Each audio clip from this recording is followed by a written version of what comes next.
It's so great to have you with us today. My name is Kelly, and I get to serve as the campus pastor at our Middle River campus. And Middle River, behave yourself. No, I'm just kidding.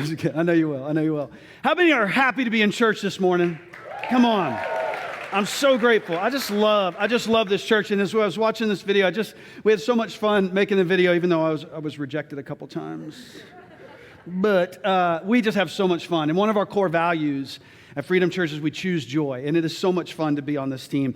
As Pastor Joey said, we're finishing up a message series today called Now That's a Dumb Idea. And we're talking about making some wise choices and making choices that are going to lead us to have fewer regrets in life. Last week, hopefully you checked it out and you were with us. Pastor Wade shared about Jonah and how to not run from God and how to avoid getting on the wrong boat of life. If you missed it, definitely go to our website and check it out. It was such a helpful message. I got a lot out of it. So let me just ask a question to all of our campuses. We want you to participate. We're taking notes and taking names, but all of us, how many of you have ever had a dumb idea? Raise your hand, right? Probably every hand should be raised. Raise your hand if you had a dumb idea. Keep your hand up if you knew it was a dumb idea, but you did it anyways. Yeah, me too. Exactly. Yeah, we've all done that. And isn't it true that when you have a dumb idea, you find out it's a dumb idea in basically one of two ways. One is you have a dumb idea and you do it and it blows up in your face, maybe literally, but it blows up and you find out that was a dumb idea. Or the other way you find that it was a dumb idea is someone tries to warn you, right? Someone tries to tell you. They say that famous phrase, I wouldn't do that if I were you. Exactly. I wouldn't do that if I were you. And that's what we're going to talk about today. Several years ago, I heard this phrase. I had never heard it before, and it really intrigued me. And it's this phrase called genetic fallacy. Genetic fallacy. And if you don't know what a genetic fallacy is, don't worry, because I'm going to show you. But if you remember back maybe in elementary school, you learned what a fallacy was. A fallacy is just basically anything where there is an error in reasoning, something that just does not make any sense. Here's a famous example of a fallacy. Dogs have 4 legs. Cats have 4 legs. My cat must be a dog, right? It doesn't make any sense, right? Or here's another one. Bob lives in a huge apartment complex. Therefore, Bob must have a huge apartment. It doesn't make any sense. There's something wrong with that reasoning. Well, a genetic fallacy says this. A genetic fallacy discounts the reliability of information. Why? Based on the source where it comes from rather than the merits of the information. So genetic fallacy says, you know what, I just don't want to listen to that advice. I don't want to listen to that information. Not so much because what the advice is about or the information is about, it's because of where it comes from. So as an example, if I walked up to you today and I said, hey, I heard on CNN that before I could even finish the phrase, before I could finish the sentence, half of you would be like, CNN, no way. Wolf Blitzer, he never smiles. Like no way, no, I'm not going to listen to that. Or if I came up to you and I said, I heard on Fox News that, the other half of you would roll your eyes and say, Fox News, no way, I'm not going to listen to that. We do this, don't we? We reject information based on the source instead of the information itself. We reject it because of where it comes from. Now, the truth is that if we're going to be wise, if we're going to be smart, especially when it comes to advice or wisdom, it should be judged on the merits and not on the source. Now, hear me out. Listen. I'm not saying that all advice is good advice. How many of you have ever gotten bad advice before? We all have. So I'm not saying all advice is good advice. And I do understand that sometimes there is a reason to, quote unquote, consider the source, to consider kind of like, where is it coming from? But I'm also simply saying today that if you and I want to avoid the dumb ideas of life that get us into trouble, we really should not dismiss advice solely on the source of that advice. At a minimum, we should listen, we should pray on it, we should think about it. Because if I don't, we give into this genetic fallacy, and sometimes that will lead us to some very dumb ideas. And I'm not talking about like the little dumb ideas of life. We've all done little dumb things. Like the one time I was a youth pastor, and I went and had a bonfire for our students, because who doesn't like burning things, right? And so I piled everything up, and I thought it would be a good idea to start this bonfire for the little children with gasoline. Right. exactly. What's the problem? That's what you just said. Yeah. And so there was an older gentleman on our team. He was one of our student leaders, and he said, Kelly, I don't think that's a good idea. And I looked at him and I said, what do you know? What could possibly happen? Click, click, No, I didn't do that. And it blew up, literally, because it was humid. The fumes dropped to the ground. I didn't know this until afterwards, creeped along the ground and engulfed me in flames, man. When I was done, I looked like a professional cyclist. You know what I'm saying? Like no hair on the legs. Everybody's laughing but me. But I'm not talking about those kind of dumb ideas, because I recovered, everything was fine. I'm talking about the kind of dumb ideas that you've seen other people do where they had a dumb idea and it ruined their marriage, right? Or the dumb idea where they got into some financial ruin, or you saw somebody follow a dumb idea and they lost their job, they ruined their career, they ruined their reputation. And you've been there. I know you've been there at all of our campuses. Listen, you've been there. You saw it playing out and you were just like on the sideline, like going, stop. Like, what are you doing? I can see where this is going. You saw the outcome before it actually happened, and when somebody does that, when they blow their life up because of a dumb idea, you thought what I've thought before, you thought, oh, I would never do that, right? Isn't it funny how arrogant we get? Oh, I would never do that. I would never light myself on fire. You know what I mean? Like, I would never do that, right? And you're the one cooking s'mores over your gas stove at home, right? Like, come on. I would never do that. And hopefully you wouldn't. But here's the truth. We all have the potential to mess up our lives over a dumb idea. How do I know that? Because you have participated in all of your dumb ideas. Isn't that true? You were there. I don't know what happened. Yes, you do. You do know what happened. I have a front row seat to the dumb ideas of my life. I was in the driver's seat of all the dumb idea journeys that I've taken, and so have you. You were there for all of them. And we're talking about this because it's not just about you. If you blow up your life and you set your life on fire with your marriage or your career or your finances or your reputation, your friendships, whatever it is, when you do that, isn't it true that it affects other people? Like the shrapnel of you blowing your life up affects other people that love you, other people that depend on you. That's why this is so important. This is a really big deal. And as a follower of Jesus, you know this, you and I are responsible for how our actions affect other people. So this series has been about us dialing in on how do we avoid the dumb ideas of life. And so today, I just want to give you one bit of advice, one thing that if we will do this consistently, we will avoid so many dumb ideas. We'll avoid so many things that cause us heartache and disappointment and pain. Now, this is super deep. This is theologically this is like really up there. So write this down. This is very difficult to grasp. Just write this down. One thing you need to do is listen. All right? I know some of you are like, I got out of bed for this. Me too. So just listen. But let me be more specific. Listen to the voices of wisdom around you. Come on. Middle River, Rising Sun, Nairobi, everywhere. Listen to the voices of wisdom around you. Pay attention to the wisdom that God has placed in your life. Because most people who have blown up a part of their life had someone in their life trying to give them some good advice, right? That person that's like, man, I don't know about that girl. I don't know if you should be dating her. Like, I just don't know, man. She's like, there's something wrong there. There's something wrong. Maybe later when she matures a little bit more, I just don't know. And the guy's just like, I love her, man. You're like, you've been on one date. Like, what are you doing? No, we're getting married. What? No. Right? Or like, and I don't know about him. I don't know. He's kind of controlling and he's got ulterior motives. I just would be but I love him, right? Like, I don't know. Right? Or that deal that somebody's about to broker and you're just like, man, I don't know if you should rush into that big decision. Like, slow it down a little bit. Think about it. Oh, no, I know what I'm doing. Right? When I think back to some of my biggest mistakes, 99% of the time,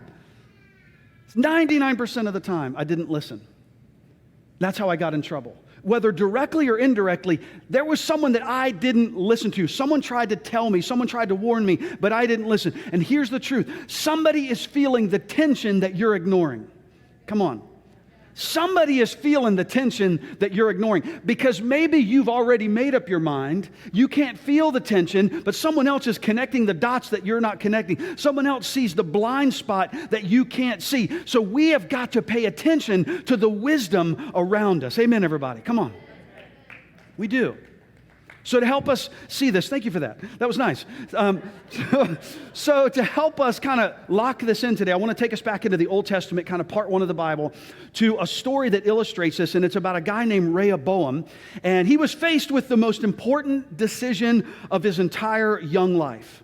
The most important decision. In fact, this decision would affect not only him personally, but millions of people. It would not only affect him and his immediate family, but it would impact an entire nation, And we're going to see that for him, he did not listen to the wise advice that was around him. He gave in to this genetic fallacy because basically he just didn't like where the advice was coming from. And this story is found in 1 Kings chapter 11 and 12. You ought to read it for yourself, but let me set it up. So you probably know that Israel was ruled by a series of kings, at least at the beginning, right?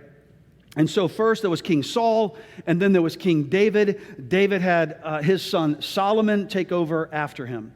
And Solomon was regarded as like probably the most wealthy, powerful king in the history of Israel. He was definitely regarded and is still thought of as the wisest person ever to be on the face of the planet. Pretty amazing. He was a great king until he wasn't.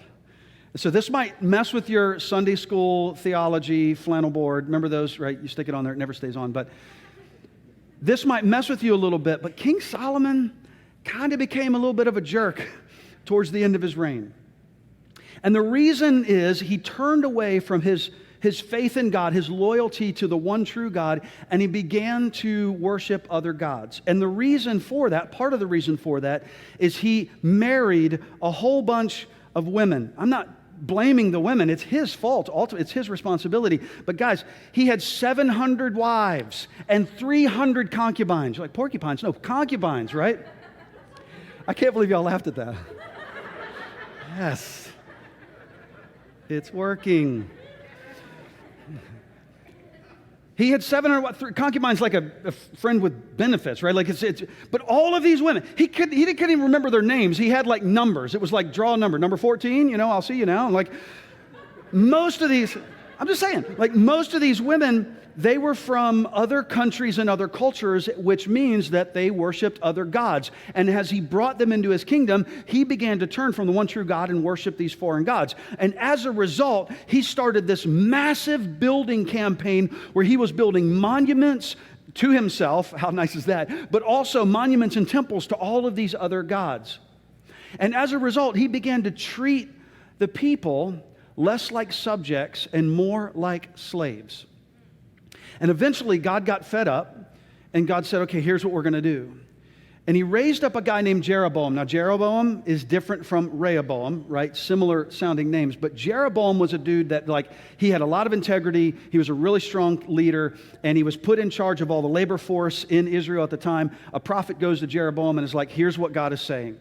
I'm going to take away 10 of the tribes that make up the kingdom. I'm going to take away 10 of the tribes from Solomon's family, and I'm giving them to you to rule. And Solomon gets the rest because Solomon has lost his mind and he's turned away from the one true God. And so Jeroboam's like, well, that's weird, but he went on. So fast forward, Solomon dies, and everyone assumes that his son Rehoboam is going to become king of a united kingdom, and they're going to keep going just as they are. And we pick it up in 1 Kings 12, 1 through 4. Rehoboam, we're going to call him Ray. Everybody say Ray. Just because it's fun. Ray went to Shechem. Everybody say Shechem. Come on, Middle River. Shechem. I can't hear you. Oh, I couldn't hear you. Anyways, Shechem, right, where all of Israel had gathered to make him king. When Jeroboam heard this, he returned from Egypt. Now, Jeroboam had fled to Egypt because earlier when Solomon was alive, he heard that Jeroboam had been prophesied over that he was going to take the 10 kingdom, or the 10 tribes. And so he did what you and I would do as a hobby. He tried to kill him. But he went to Egypt, and Egypt always gets all the people running away. Anyways, so he comes back, right? Sorry, had a lot of coffee. So Jeroboam and the whole assembly, they went to Israel to speak with Rehoboam. So all this group of leaders. So Jeroboam, the leaders of Israel, went to Rehoboam, the new king, to make a request. We want to make a request. Okay? And remember, we're talking today about the one life skill that we can have to avoid the dumb ideas of life is listening. And so this is Ray's first opportunity to listen to some wisdom. And so this is what these people say. They're like, your father was a hard master. So this is what we're telling you. This is what we're asking. This is what we recommend. Lighten the harsh labor demands and heavy taxes that your father imposed on us. And they're like, listen, then we'll be your loyal subjects. They're like, Raymond, they used to say, Raymond, Ray, listen, if you'll just ease up a little bit, we will voluntarily be your subjects. We will stay loyal to you. But you got to stop treating the people so harshly.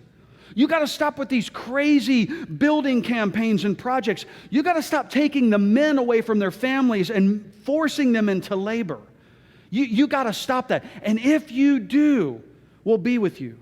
We're with you, but you got to make a change. And so Ray makes two really good choices. In verse 5, it says this. He's like, give me 3 days to think this over and then come back for my answer. And so the people so he makes a really good decision. He's like, this is a huge decision, so I'm going to sleep on it.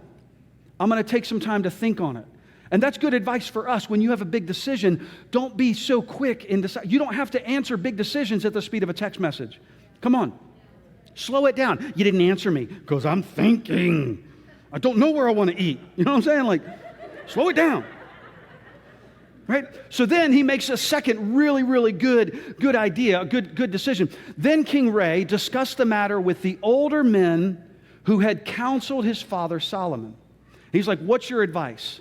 How should I answer these people? So I'm like, good job, Ray. Like that's two really good ways of thinking of it. He asked the advice of the older, more experienced guys. These guys had been around for a long time and they saw a lot of things. These were men that served his father Solomon, and they knew things that even King Solomon didn't know, because we know that oftentimes information doesn't rise to the top unfiltered. So he had these advisors to tell him the real deal. These guys definitely knew what Rehoboam, being so young and never being king, they definitely knew things that he didn't know. And so it's so important that we have people in our lives that will be truthful with us, that will tell us what we need to hear, not just what we want to hear. And so these were good guys to get advice from. And so verse 7, the older counselors replied to him, listen, Ray, if you are willing to be a servant to these people, I mean, how opposite and different is this thinking? I mean, this is radical. But they were brave enough to say what needed to be said. They said, if you're willing to be a servant to these people today and give them a favorable answer, they're always going to be your loyal subjects. So there's like, Ray, here's the deal, man. You need to change the way kings lead. You need to set a new pattern. You need to change things up. You've got to stop with the harsh treatment. In fact, you need to put their needs ahead of your own. And if you do that, Raymond, if you do that, your people will love you. Ray, if you do that, not only will they be your loyal subjects, but Ray, the kingdom will stay united and will not become fractured. And Raymond, listen to me, if you do that, everyone will say, everybody loves Raymond. Come on! Come on, somebody. Middle River, you better be laughing your heads off. Stick the landing. He did it. Thought of that one yesterday. But it's great advice from very wise counsel and honest advice. They knew it wouldn't be easy to take, so they had the courage to say it anyways. Good advice. And what's so crazy and cool is that this same advice came from two different groups of people. When you hear the same thing from two different groups of people, pay attention. Pay attention. So Ray, you need to listen to these guys. But Rehoboam, man, Ray, he thought what a lot of us think sometimes when we hear something we don't want to hear. He thought this very dangerous phrase, well, what do they know? Man, be careful with that. Well, what do they know? Ray's like, hold on, wait a minute. What do these guys know? what do they know about being king? They've never been king. I'm king now, right? Like, what do they know about that level of responsibility? What do they know about ruling? And not only that, they're old. Like, they're granola. Like, what do they know? I'm young. I'm just getting started, man. I wear skinny jeans. They don't, like, they wear corduroys still. Like, I am just getting started. What do they, if you're wearing corduroys, I'm sorry. What do they know? What do they know? That is such a arrogant and prideful thing to think. Who's been guilty of that? Oh, me. I have. And so, this is what happens. Verse 8, but Rehoboam rejected the advice of the older men and instead asked the opinion of the young guns, the young men who had grown up with him, followed him all around, like got him the ball when they hit it over the fence, told him that he was amazing because they knew he was going to be king one day. They wanted to get on the inside. They wanted to be on the inside of the circle, not on the outside. And so they were now his advisors. So he rejected wise advice because of where it came from. Genetic fallacy. It was what he needed to hear, but it was not what he wanted to do. And instead, Rehoboam did what some of us have done. He put around him yes people. He put around him yes people. And the surest way to ruin your life is to surround yourself with people who will only tell you what you want to hear. Come on. That's the fastest way to a failure.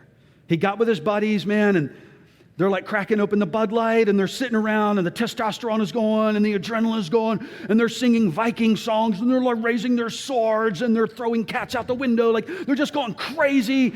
I don't know if that's true, but like they're getting all excited. And he surrounds himself with these young, self-centered, overly ambitious butt kissers. Everybody say butt kisser. You said butt in church.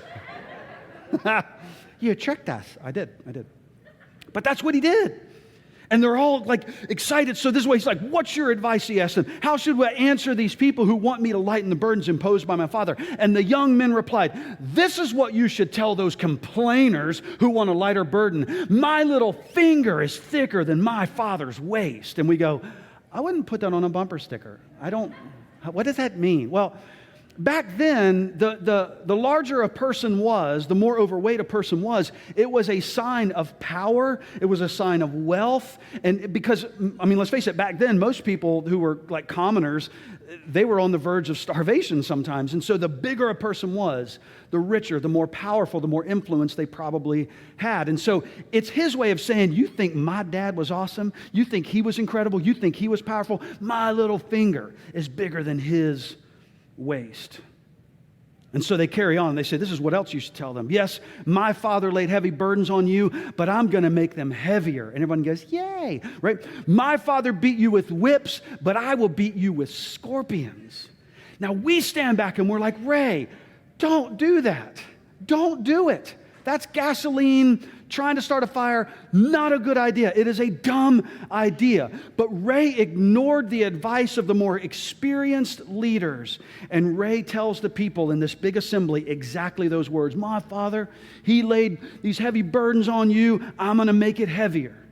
My father, he beat you with whips. I'm going to beat you with scorpions. A scorpion, not the insect, but a type of whip that wasn't used on slaves. It was the type of whip used on criminals. And so Rehoboam, Ray is like, my father treated you like slaves. I'm going to treat you like criminals. And we all sit and look at that and go, that's insane. What are you doing? And the people who had said their piece were like, nope, we've had enough. You can only push somebody but so far. Like, we're done. We're done with that. And that day, that was the moment in Israel's history where everything changed. On that day, 10 of the tribes entered into rebellion against the house of David. And on that day, everything was divided, and the kingdom has never come back together. It was divided. And when it was divided, it was weakened. And when it was weakened, it was vulnerable. And when it was vulnerable, it was invadable. Just like you and just like me, when we refuse to listen to godly advice because of where it's coming from.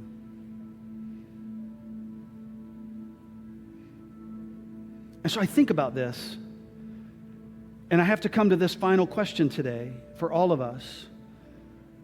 And this question is for us to contemplate maybe today, maybe this week. Whose advice are you currently ignoring? Whose advice are you currently ignoring? Now, it might be bad advice and you do need to ignore it. But what if it is godly advice? What if it is the creator of the universe using one of his people to speak to you? And if there is a thought that comes in your head, well, what do they know? Man, hit the pause button. Slow it down. This is what I feel for today, is that some of you in this room, at any of our campuses watching online, you are one dumb idea decision away from like ruin. You're one dumb idea away, and I say this with all respect because I love you, like you're one dumb idea away from starting a pattern that is going to chain you up. You're one dumb idea away from getting into a relationship that is going to cause you a whole lot of pain and suffering. And you're going to lose. You may lose your reputation. You may lose your job. You may lose your health. You may lose your life. And if you will just listen, because it just does not have to go down that way. Now, I got to admit, as we're wrapping up, I got to admit, this was a hard message to put together. And it may be hard for some of you to hear it because, like me, I feel a little bit like a hypocrite speaking this because I'm like, but I've done this. Somebody told me and I didn't listen to them and I did what I wanted to do anyways. So you may be hearing this and you think back to that moment or that season where you made a series of dumb idea decisions, right? And that shame and that regret is trying to sneak in. It's like the voice of the enemy of your soul may be trying to convince you that it's too late, that you are the mistake that you made. But let me just tell you, if there is one voice that you must ignore for the rest of your life, it is the voice of the enemy in your life. Come on, somebody. You've got to ignore that mess.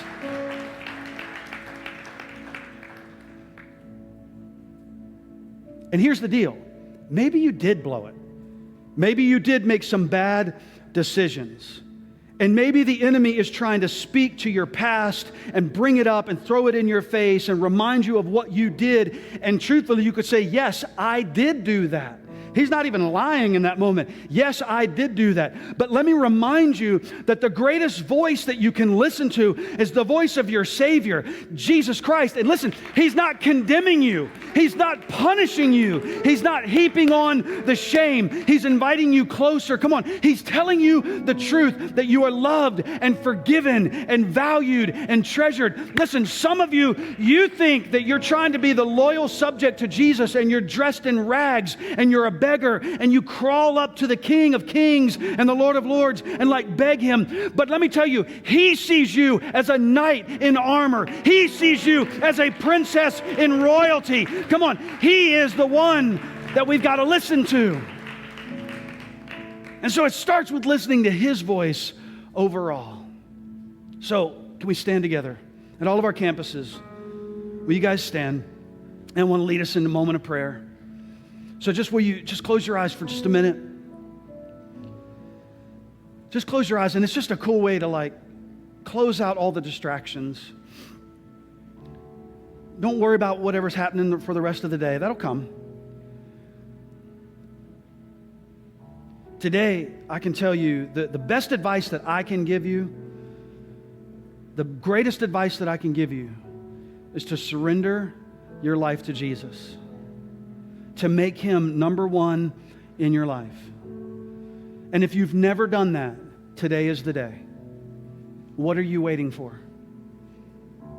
If you're waiting to have it all figured out, all the theology, to put it all together, you're going to wait too long. There's something so beautiful and amazing and strong about childlike faith.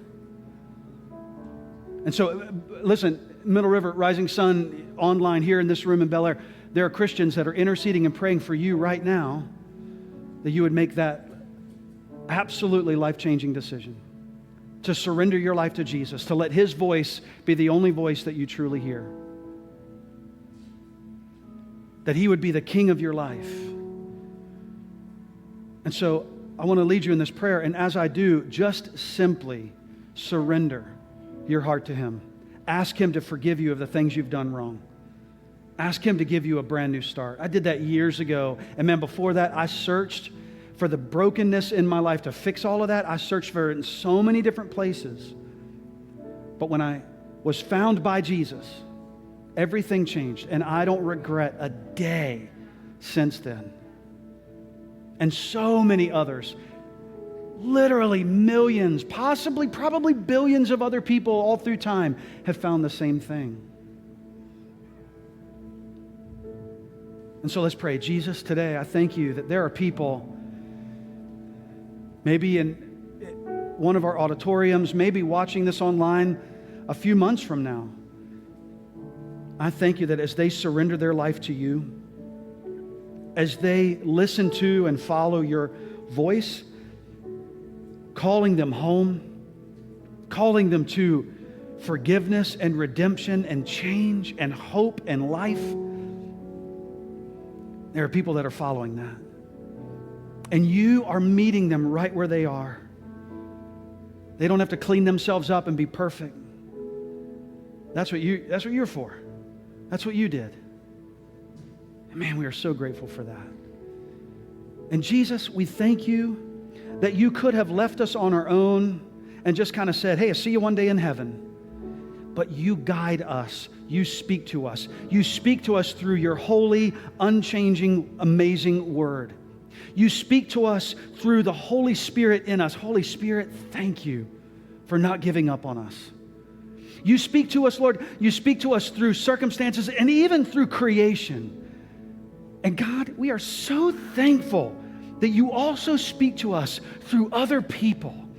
That you place those guides in our life, those voices in our lives that can give us the advice and the wisdom that we so desperately need to hear. Thank you that we are not alone. And when the enemy comes in and tries to accuse us and brings up our past and tries to throw it in our face, we are grateful that you turn it around for good, that you are the one that recycles the pain and recycles the problems and changes everything. Come on, church, can we put our hands together at all of our campuses? Come on, and let's thank Him today.